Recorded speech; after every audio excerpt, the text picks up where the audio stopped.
My mother was scared because this was something that happened out of sequence. The chance of her losing her oldest prior to her leaving is not something that she wanted to happen. So she was really nervous. But when she saw the strength that I was gathering, then she helped me and supported me by being there and offering more strength.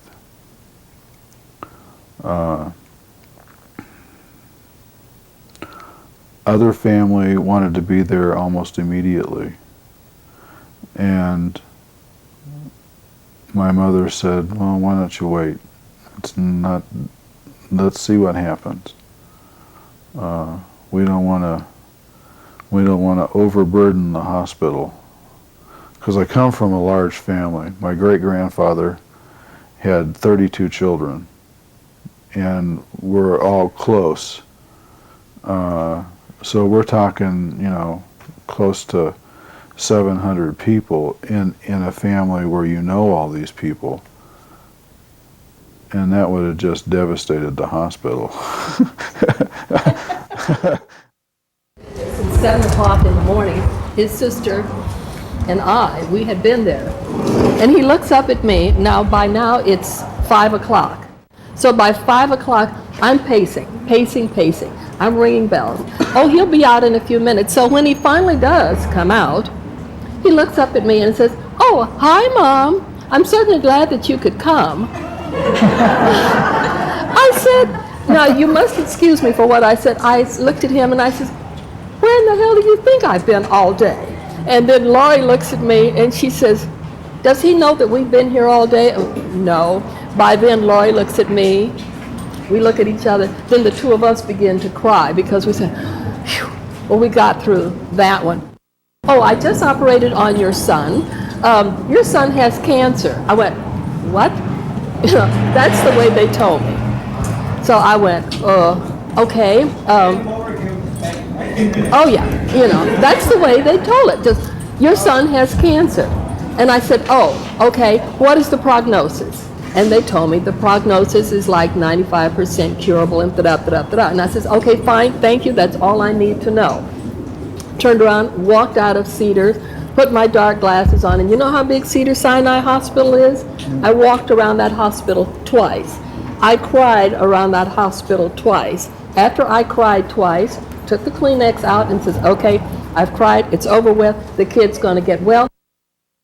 And I was like, Joey, you gotta sit, you gotta lay down, you just had surgery, you can't do this, but he did it anyway.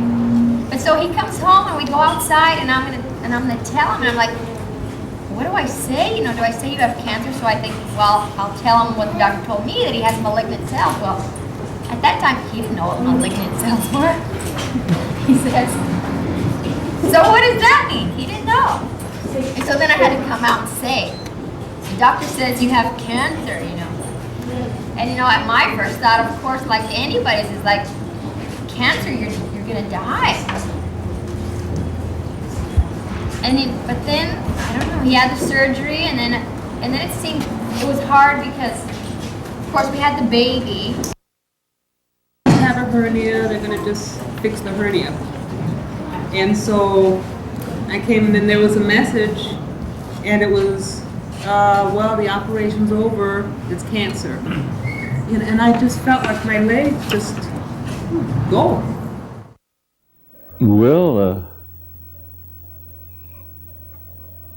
I never see them, any of them look like they was saddened by it. They always talked to me and treated me like I was well, like I was before. They didn't make no kind of concessions for me because I was sick, like other people did. The other people come in there and sometimes they break down. And of course that's not good.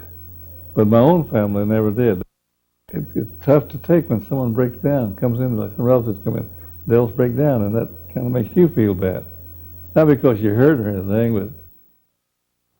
I guess people cried for me People always worried about me. It was harder for my whole family to take than me, because they'd see it actually happening to me. They'd see me deteriorating. I mean, before I used to be bigger than this. Not as tall, but I used to weigh more and be a lot stronger. Then after that, they saw me deteriorate. Just saw me go down to nothing. I went from 120 pounds to 96 pounds.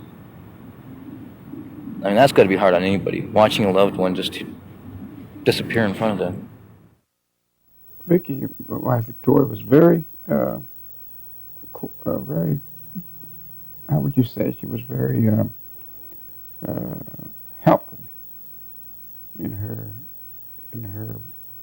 ways of being helpful to me, and she stuck by me, and she made me go to the doctors, and she stuck by me when I went to the hospital through surgery. So she was very very helpful, caring person, and I appreciated that. And she stuck by me all the way through. And my children would come every once in a while, but not all that much. So